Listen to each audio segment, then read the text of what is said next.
교수님과 함께하는 교육 이야기 오늘 두 번째 시간 시작하겠습니다. 교수님 함께 자리해 주셨는데요. 안녕하세요. 네, 안녕하세요.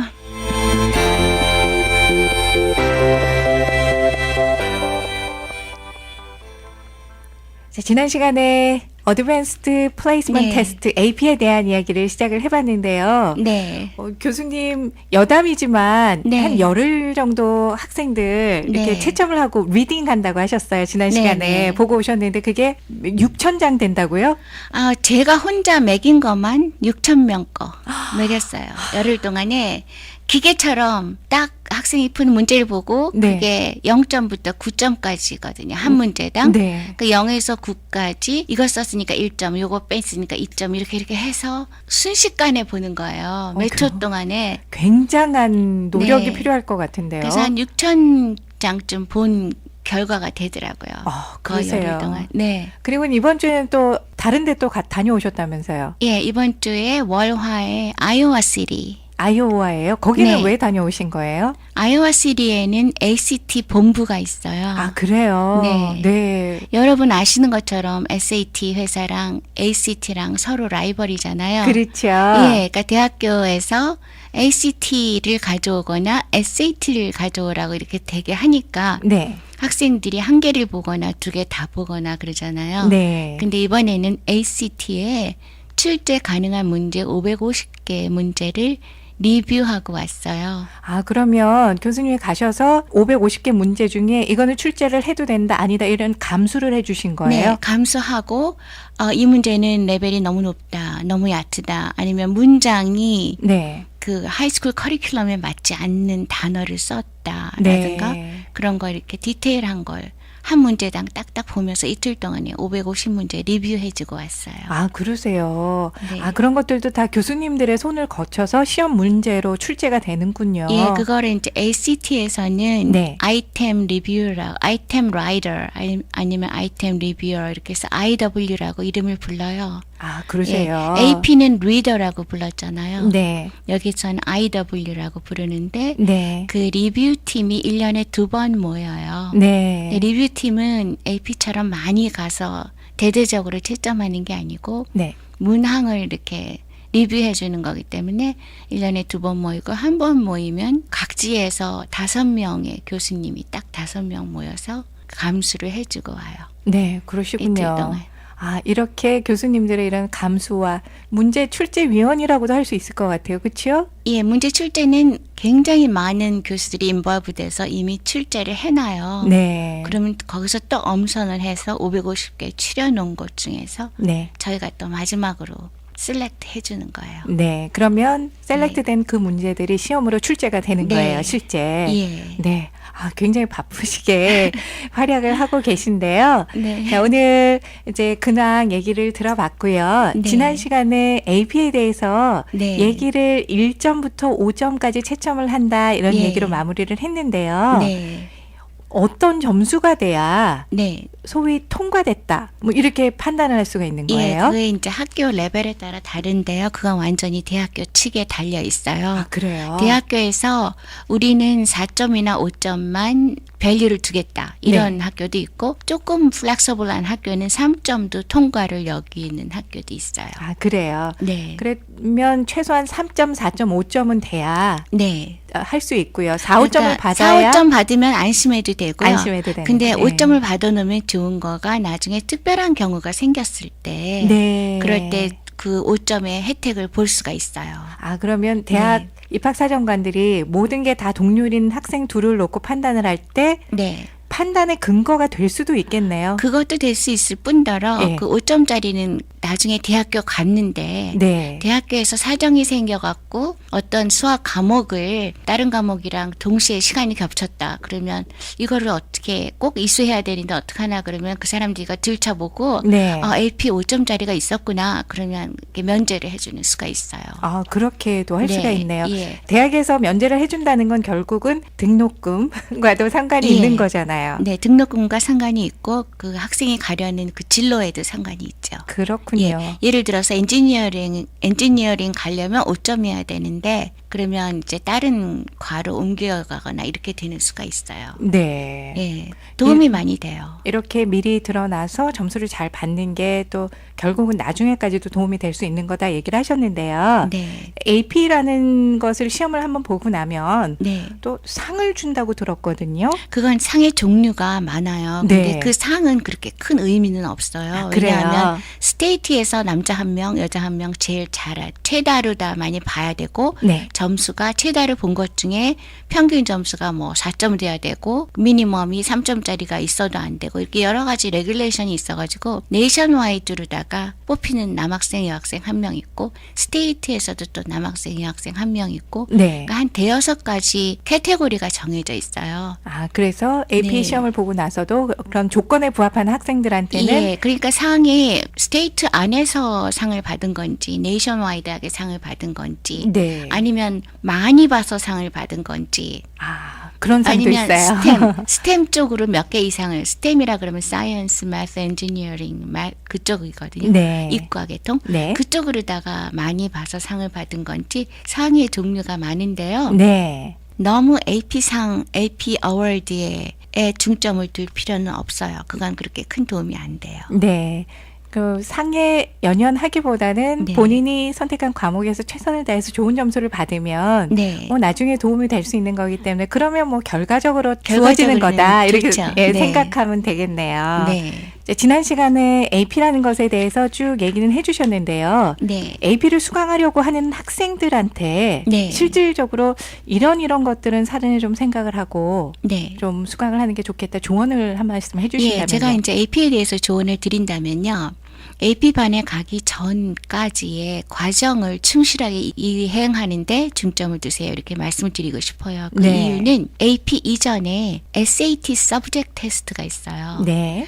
그게 이제 일반 SAT 테스트랑 AP 테스트의 중간 위치에 SAT Subject 테스트가 있는데 네. AP 가기 전에 SAT Subject 테스트에 대해서 조금 더 시간을 두고 공부를 하라고 권유하고 싶어요. 아, 그래요. 예, SAT가 이제 중요하니까 거기 막 몰입하다가 서브젝트 놓치고 그리고 AP를 직접 가면 그 파운데이션이 기초가 충분하지가 않아요. 네. 그만큼 일반 SAT하고 AP의 갭이 큰 거예요. 그렇기 때문에 좀 예. 어드밴스돼 있다는 좀 네. 난이도가 높은 학업을 공부하기 전에 네. 기초를 좀 다지라는 말씀이시네요. 과목별 기초죠. 네. SAT 서브젝트는 일반 SAT처럼 영어 수학만 있는 게 아니고 과목별로 있으니까 굉장히 다양하죠. 네. 네. 근데 레벨은 AP보다 훨씬 얕지만 네. SAT 서브젝트 중에서 몇 개를 택해서 시험 공부를 좀 해보라고 권유하고 싶어요. 네, 그런 것도요. 네. 서브젝트 테스트도 공부를 스스로 좀 하고 네. 그리고 나서 AP 과목을 선택을 해서 수강을 하면 네. 아무래도 기초를 다졌기 때문에 본인도 훨씬 수월할 것 같아요. 네, 수월하고 SAT 서브젝트를 거치지 않고 AP를 직접 가면서 공부를 하다 보면 너무 네. 힘이 들더라고요. 아, 그래요. 예. 예. 그리고 힘들여서 공들여서 해도 맥시멈 한 4점밖에 안 나오더라고요. 아무리 열심히 해도요. 네, SAT 서브젝트를 특히 수학 같은 경우에 네. 옛날에는 SAT 서브젝트라 그러지 않고 SAT2라 그랬어요. 네. 예. 수학 같은 경우에 그 서브젝트를 거치지 않다 보니까 뭐가 문제가 있냐 하면 기본적인 공식을 많이 까먹어요. 네, 네. 그렇군요. 그 서브젝트를 통해서 SAT 서브젝트를 통해서 통해서, 연습이 되니까. 네, 행렬식이라든가 함수라든가 네. 아니면 트리고노메트리 삼각함수 아니면 삼각함수에 관한 여러 가지 함수들 네. 그러니까 펑션들이 거기 공식이 많거든요. 네. 예, 그거를 외우는 찬스가 돼요. 네. SAT도 있고요. AP도 있는데 AP의 과목을 듣기 전에 SAT 서브젝트라는 것 집중을 네. 해서 좀 스스로 공부를 하는 게 필요하다. 예. 준비를 좀 해라. 이렇게 네. 말씀을 하셨고요. 네. 또 학생들은 그렇지만 또 부모님들은 네. 또 학생들이 AP 과목을 듣겠다 선택한다 할 때 네. 걱정들 많이 적극적으로 하세요. 개입하기도 힘든 게 잘 모르거든요. 부모님들 입장에서는요. 예, 일단은 AP 과목에 들어가는 거를 결정하는 게 지난번에 자율반, 타율반이라고 했잖아요. 네. 근데 내가 가고 싶다라는 그게 먼저 있어야 돼요. 내 공부를 하고 싶다는 의욕이 학생한테 있어야 되고 네. 그다음에 학교에서 또 인정을 해줘야 돼요. 네. 그러니까 너가 얼만큼 했으니까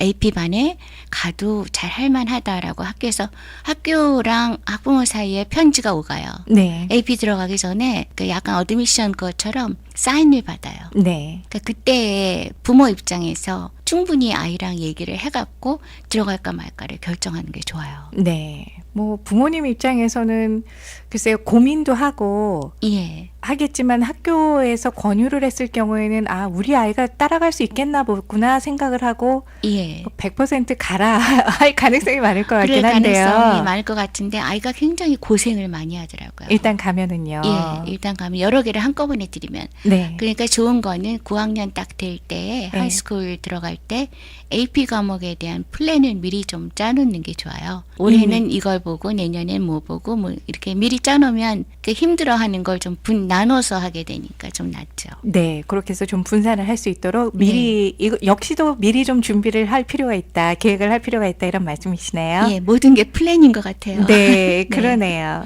자, 이렇게 해서 AP라는 것에 대한 얘기는 이제 오늘 여기서 마감을 하고요. 네. 이제 대학 가는 길에 가장 큰 글쎄요, 이렇게 다들 얘기하는 것 중에 하나가 바로 SAT가 아닐까 싶어요. 네. SAT라는 것이 이제 대학 가는 길목에서 네. 일반적이니까 퍼블릭하게 공증을 받는 과정이죠. 네. SAT가. 그런데 SAT 자체를 가지고 볼 때요. 제 경험상 SAT 공부를 막 1년, 2년씩 하는 거는 아닌 것 같아요. 왜냐하면 SAT를 둘 중에 하나, 대부분 사람들이 한쪽에 영어 쪽이나 수학 쪽에 둘 중에 하나가 약간 더 소질이 나잖아요. 네. 하이스쿨 때. 어떤 과목이 더 자신 있고 이 과목은 예. 조금 힘들어 하고요. 그러니까 내가 이 두 개를 다 영어 수학을 다 만점을 받겠다라고 거기 SAT만 계속 반복하고 있으면 네. 진짜 필요할 때 AP 같은 학문적인 공부할 찬스를 놓쳐요. SAT 공부만 집중을 하다 예, 보면요. 예, 집중하다 보면. 네. 그러니까 전략을 어떻게 짜는 게 좋냐 하면 내 실력도 늘리고 네. 그리고 대학에 가서 따라갈 수 있을 만한 그러니까 학습 능력을 진심으로 키우고 싶으면 SAT를 어느 정도 약간 이렇게 마음의 여유를 가지고 네. 예를 들어서 영어가 한 700점 정도, 네. 수학이 780. 그러면 그냥 내두고 AP로 가는 게 나아요. 그 정도 점수다 네. 하면은요. 계속 6개월씩 하고 있으면 큰 걸 놓치게 되는 것 같더라고요. 네. 그런데 대학교에서 실제로 뽑을 때 SAT 만점 받고 AP 안 본 학생보다 AP가 점수가 얕거나 안 본 학생보다 SAT가 한 대충 한쪽당 한 700 내외 정도라도 네.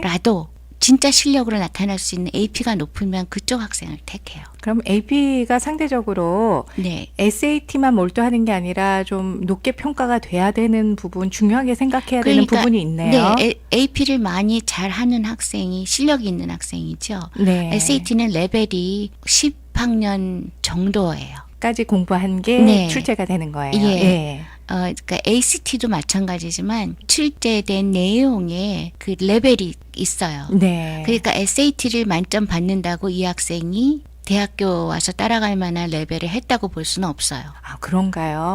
예. 네. 그렇지만 대중교육이잖아요. 그렇죠. 일단은 그렇기 때문에 SAT라는 거를 활용을 하긴 하는데 네. 700 이상 넘으면 거기서 거기에요. 700 이상이면요. 네. SAT 측면에서 볼 때는 네. 그렇지만 넘은 다음에 AP로 가거나 SAT 서브젝트를 잘 보면 얘는 진짜 실력 있는 애인 거예요. 아, 그렇군요. 네. 제가 이 잘못 오해를 하면은 저 선생님이 SAT 공부하지 말래 이렇게 들으면 안 돼요. 아, 그건 아니고요. 그 기본이에요. 아, 기본이지만 SAT 공부는 기본인데 제가 말씀드리고자 하는 거는 네. SAT가 다가 아니다라는 거죠. 전체 중에 하나로 네. 봐야 된다 이런 예. 말씀이세요. 예, 가는 발판이지. 네. 그게 그 실력을 다 나타내 주는 건 아니니까. 네. 진짜 중요한 거는 앞날이 중요하잖아요. 그죠? 그렇죠. 예, 어드미션 받아서 들어가고 가서 또 어드미션- 진짜 공부 네, 잘할 수 있는 공부 잘할 수 있는 능력을 갖춰야 되고 네. 그게 중요한데 한 군데 SAT에만 막 몰두하다 보면 공부할 수 있는 그때가 굉장히 머리가 활발하게 움직일 때거든요. 하이스쿨 네. 10학년, 11학년, 12학년 때가 그 중요한 시기를 SAT에만 이렇게 붙들고 있으면 남들 벌써 실력 다 쌓고 있는데 네. 놓치는 게 많아져요. 이제 고등학교 자녀를 두신 분이라든가 고등학교에 진학하는 자녀를 두신 분들은 뭐 자녀들도 그렇고요. 네. 부모님들도 뇌 구조를 들여다보면 네. SAT가 거의 뭐 8, 90%일 것 같은데 네. 그게 예전에는 그렇게 했어요. 네. 이제 AP라는 게 등장하기 전에는. 네. 근데 그게 상대적으로 점점 변화해요. 그러네요. 그러니까 대학교 측의 의견을 많이 반영하기 시작했어요. 아시다시피 ACT랑 SAT랑 경쟁 회사잖아요. 네. 그러다 보니까 대학교에서 요구하는 게 우리는 학생을 뽑는 데까지만 필요한 게 아니다. 당신들의 테스트가 우리한테 말해주는 거는 뽑은 그 학생이, 당신들의 기준으로 뽑은 학생이 와서 졸업 때까지 성공을 해야 된다. 네. 이게 이제 대학교 측의 주장이거든요. 예. 예. 그러다 보니까 그냥 뽑는 기준으로만 삼고 싶지 않다. 그럼 뭐 어떻게 하겠어요? 많은 연구를 하는 사람들이 SAT 점수 높은 애들이 과연 정말 대학교 가서 끝까지 서바이브 하느냐 보니까 상관관계가 적더라는 거예요. 그러다 보니까 SAT 회사에서 이거 큰일 났구나. 우리가 놓치겠다. 그러니까 대학이 고객이잖아요. 그렇죠. 시험은 학생들이 치지만 네. 그 어떤 그 주도권은 대학에서 잡고 있잖아요. 그죠? 그렇죠. 그러니까 대학의 말을 들어야죠. 예. 그러다 보니까 커리큘럼 따라가야 되겠다라고 생각해서 그래서 이제 우리의 스토리가 이어지는 게 Redesigned SAT라는 게 등장해요. 그래서 새로운 SAT가 네. 출발이 될 건데 네. 사실 그 얘기를 다음 시간으로 미뤄야 할 것 같은 게요. 시간이 다 됐습니다, 예, 교수님. 예. 네, 예고편. 네, 예고편. 자, 오늘 SAT를 어떻게 바라봐야 하는지 교수님과 대화를 나누면서 지난 시간에도 AP에 대한 생각이나 관점을 좀 바꿔주셨는데요. 네. 오늘도 역시 마찬가지였어요. SAT를 대학을 가기 위한 어떤 수학 능력 평가 시험 하나의 수단 굉장히 큰 부분 네. 이렇게만 바라보고 있었는데 네. 그건 아니다. 네. 그리고 대학에서 원하는 인재 학생들을 선발할 때 이렇게 본다라는 그 관점까지 짚어주셨기 때문에요. 네. 그래서 나왔다는 새롭게 디자인된 SAT 더 궁금해지긴 합니다. 네. 자, 다음 시간에 그 자세한 이야기 들어보도록 하고요. 네. 오늘도 애틀랜타 메트로폴리탄의 스테이트 컬리지. 네. 메트로폴리탄 스테이트 컬리지 주립대학 강조하셨습니다. 수학과에서 24년 동안 네. 교수님으로 지금 재직 중이신 김규희 교수님과 함께 해봤는데요. 다음 시간에 뵙도록 할게요. 네, 네. 안녕히 계세요. 감사합니다.